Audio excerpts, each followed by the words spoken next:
Hey everyone, welcome back to Corporate Decoder, the place where we dissect financial documents to find the hidden gems and potential landmines.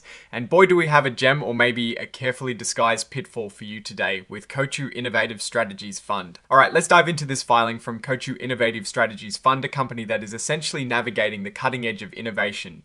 Think AI tech and anything that is disrupting the status quo.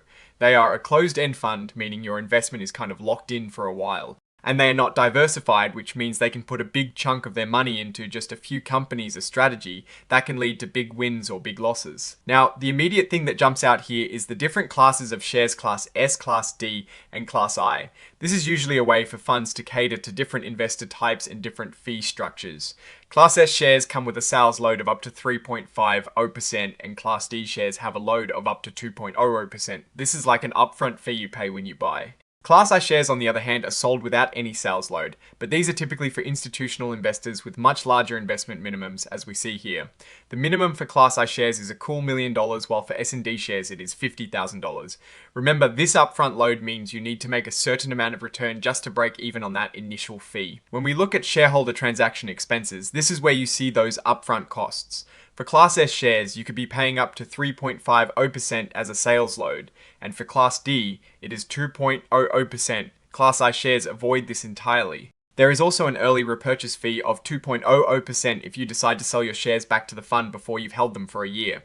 This is a pretty standard move to discourage short-term trading and keep investors committed. Now, moving to the ongoing costs, the estimated annual operating expenses. This is where the real money can get eaten away over time.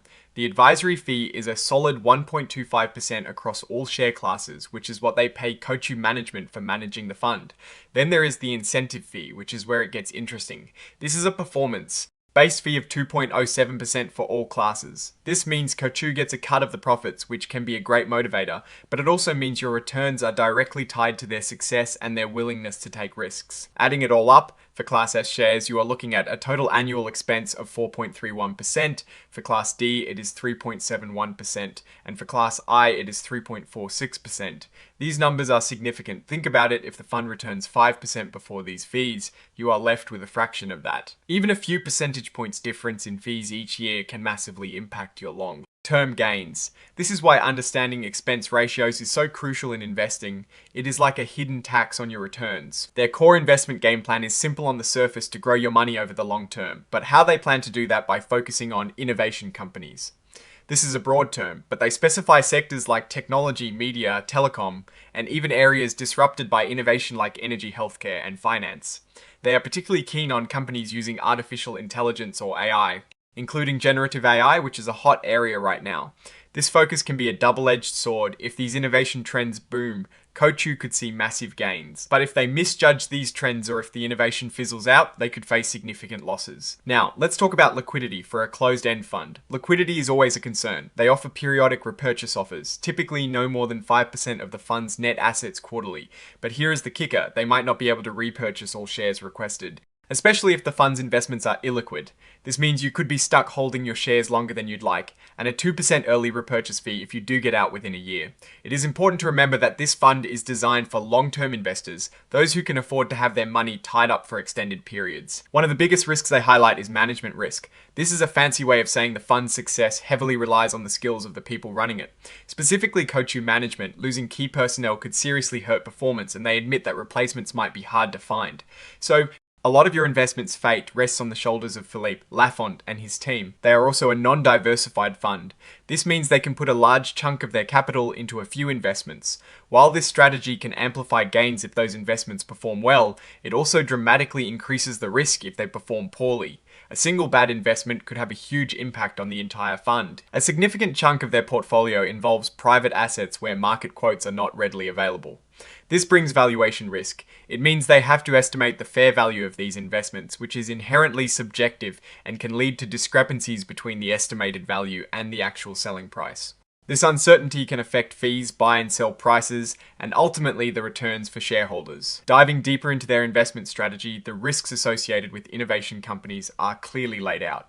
These companies often have limited operating histories, rely heavily on R&D, which might not pay off, and face intense competition. Think about companies in AI, for example. It is a rapidly evolving space, And if their bets on specific AI companies or technologies don't pan out, those investments could go south fast.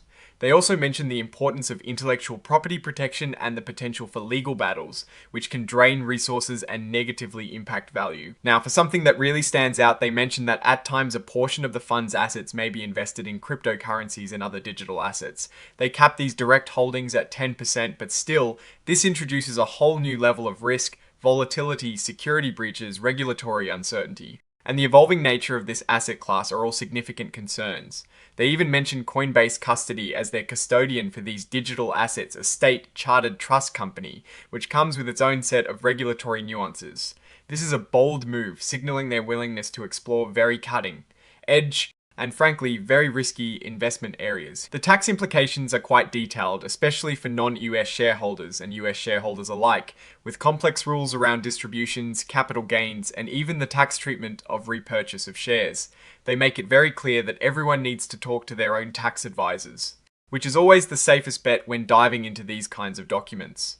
The core message is that while they aim to qualify as a regulated investment company or RIC to avoid double taxation, there are many conditions and potential pitfalls. Looking at the management side, they have a board of trustees with a majority of independent trustees, meaning they are not directly affiliated with Coatue management.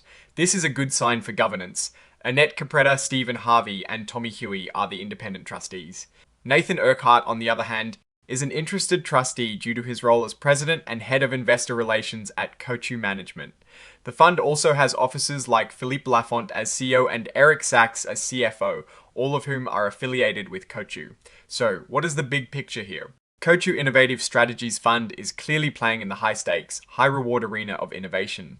They are positioning themselves to capitalize on major technological shifts like AI, but this comes with significant risks: the lack of diversification, the reliance on a few key managers, the complexities of valuing private assets, and the sheer volatility of the innovation sector are all major red flags. The different share classes and their associated fees are a stark reminder that how you invest can significantly impact your net returns. The 1.25% advisory fee plus the 2.07% incentive fee on top of other expenses mean that Coatue needs to generate substantial returns just for its investors to break even on the management side.